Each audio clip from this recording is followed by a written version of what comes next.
Hello guys, welcome to a brand new video on the channel. We're back at it again with another video, guys. Realize how I didn't say Clash of Clans video? That's because you know by the title, today is not a Clash of Clans video. I wasn't necessarily planning on making this video. It wasn't something that I had necessarily planned, but I thought it would be fun. Today we're ranking every single Taylor Swift album, which she seems to be the crap right now. Like, she is what's going around, like, when it just becomes between everything, especially on YouTube and TikTok and Instagram.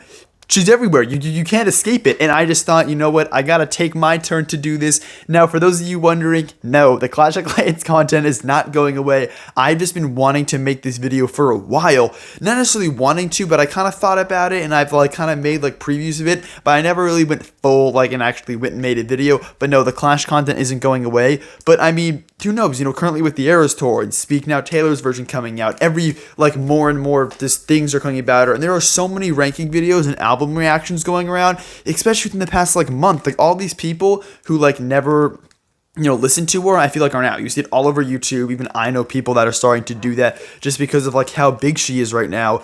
And it's just everything, because she obviously, like, not that she wasn't big for the past few years, but like Speak Now, Evermore, and Folklore weren't necessarily the most things. Like, usually if you're not a Swiftie, you're not going to listen to those two albums. But now with Midnights and the Eras Tour, everyone's about it, right? Especially Speak Now Taylor's version coming. So I thought, let's bring every album and let's rank them. Let's get into it. Okay, so this is a hard thing for me to do, but not necessarily. Like, it's just kind of like, it's so hard for me to rank them. Like, it's like the bottom three I think are easy to rank, and then the top three are easy to rank. The middle, what is that? And like the middle four or whatever are extremely hard, and I can't really do it properly, and it's really hard for me to rank these albums correctly, especially the middle three. But in last place, Debut. And I feel like it's not necessarily hard for me to put it down here, but I never find myself going back to this album. And I know a lot of people are like, oh, it's her first album, like, which is, yeah, like, it's her first, so I can't say there was nothing good about it. There was some stuff good about it, but there are the three songs that everyone likes on Debut.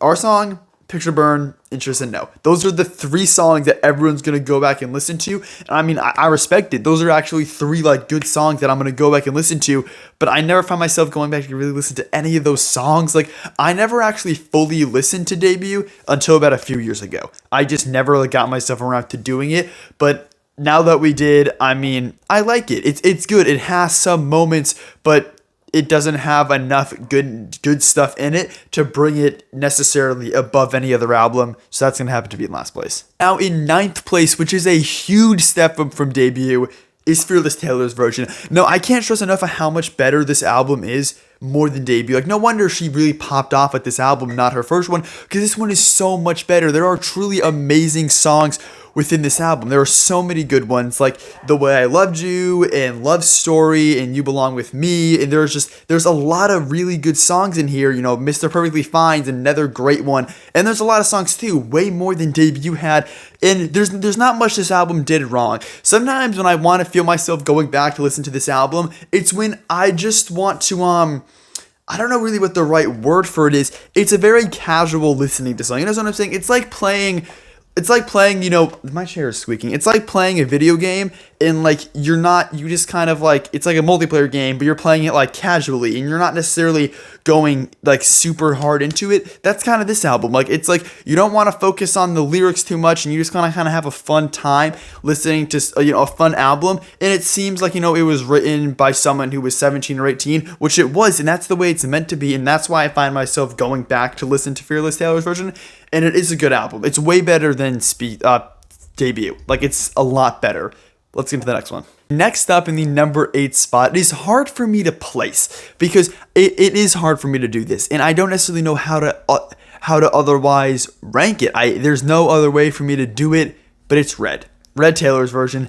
And I know a lot of people love this album. I personally, my brother, this is his second favorite album, right behind Folklore, and it is good. It is good. That's the thing. Like, as you know, one of them Swifties, I like them all. Like, this is still like a solid like B tier album, but it's not it's not above any of the other ones, and it is good. It's a really good album. There are a lot of good songs. All Too Well 10-minute version, amazing. Red, State of Grace, they're all super super good songs. 22, I Know You Were Trouble. They're all good.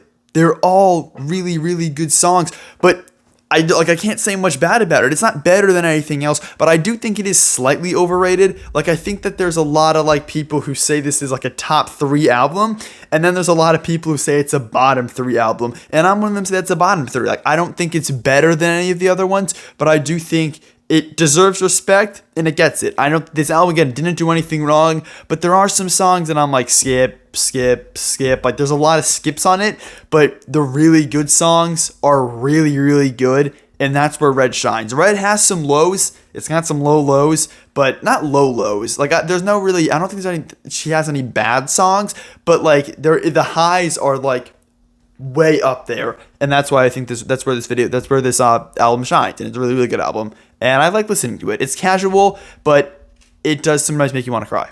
Okay, next up in the 7th spot is an album that I didn't really like up until about a week ago, and I re-listened to it and I realized Evermore. Evermore is an album that's gonna grow on you, and the more you listen to it, the more you like it. Ivy is in my top 5 favorite Taylor Swift songs. It's an amazing song. Ivy, I love it. Ivy, Champagne Problems, Willow, they're all really, really good songs, and I love them all. Even the title track, Evermore, is super good. Dorothy is amazing. There's a lot of songs that I really, really like. Coney Island is a lyrical masterpiece.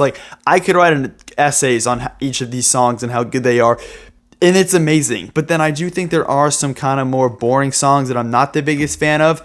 But again, there's nothing necessarily bad. I don't think there's many skips. Also, Closure, I love Closure. A lot of people don't. I like Closure a lot, and I think it's super fun. And see, now I feel bad putting this album this low, and I feel like it should have gone higher. But the other albums are just so good. From now on, all these albums are A tier plus. I think Evermore is. All of these albums are so good, and every time I think of putting this album Red above it or something, then I remember that it has Ivy and Champagne Problems, and then I'm yeah, those are 2 top 10 songs.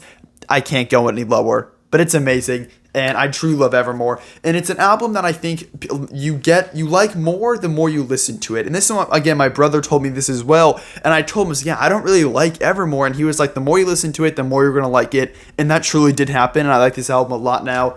Let's go on to number 6. Number 6, and I know a lot of people are going to place this higher, is Speak Now. Speak Now is really good. There's a lot of good songs. Major step up from Fearless and Debut. Way better. And it is better than I think Red as well. It's a very good album. And it's a good feel album too. There's a lot of great songs. I love Mine. I love Better Than Revenge. I think is amazing. There's just so many really, really good songs on this album that I can't just forget about, and it is 6 places still good. This is the halfway mark essentially. There's 4 behind it and 4 above it. This one's smushed right in the middle, and it is a super good album. I love it. There's nothing I really dislike on this album, except I don't think you really have many skips on it. It's so good, and every time I want to rank it higher, I don't think it can be better than our 5th place spot.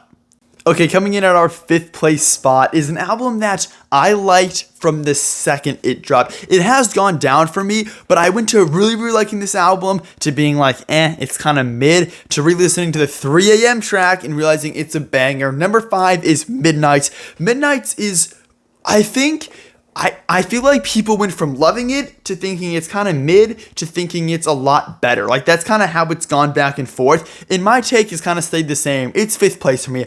A lot of great songs.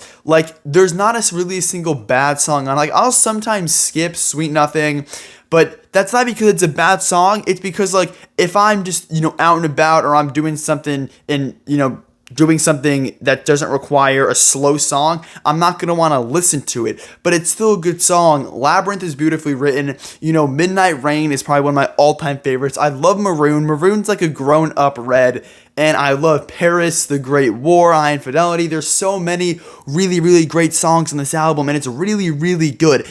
And I love them all. There's not a single song that I really don't like. Again, like there's maybe one or two songs that I'll skip, but I don't consider those songs a skip. It's just like if it's late at night and I'm just listening to music, yeah, I'll listen to Sweet Nothing, but I'm not gonna listen to Sweet Nothing like midday time if I'm like practicing doing something, if that makes sense. Or I'm not gonna listen to Sweet Nothing as I'm editing a video, which is kind of where it goes.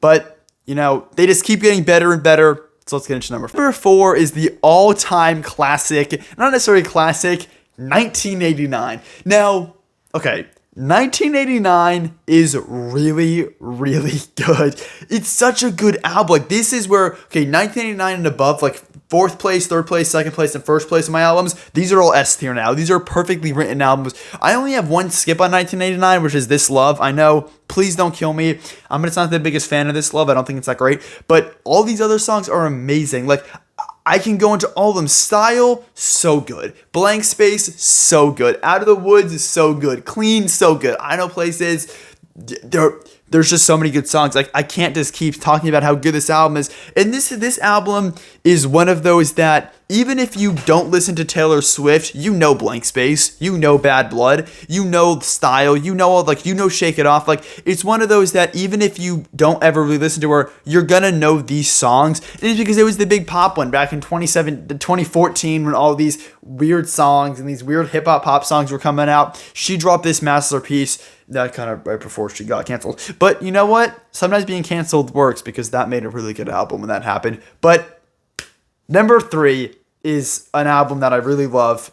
It's Lover. Now, Lover for me used to be, it went from almost number 1. Like, I was like, is this number 1? Then it was at like 2, and then I went down to 3rd place. This is where it still sits. I love Lover, and I think Lover wasn't as much appreciated when it first came out. Like, a lot of people were like, it's good, but it's not that great. I think it's amazing. Cornelia Street's an amazing song. That's probably one of my all-time favorites on the album. Every song, all the way, you know, like False God, Cornelia Street, Miss Americana, Cruel Summer, Paper Rings, they're all really, really good songs, and it's so fun. Like, you can listen to Lover really at any time of the day. There's not a single time that you're like, oh, I don't really want to listen to this. It's so good. It's such a good song, and it's good for everyone. Everyone can listen to Lover and like it. Like, there are so many good songs, and like False God is a masterpiece. Cornelia Street is a masterpiece. Cruel Summer is overrated. Yes, I said it. Cruel Summer is an overrated song.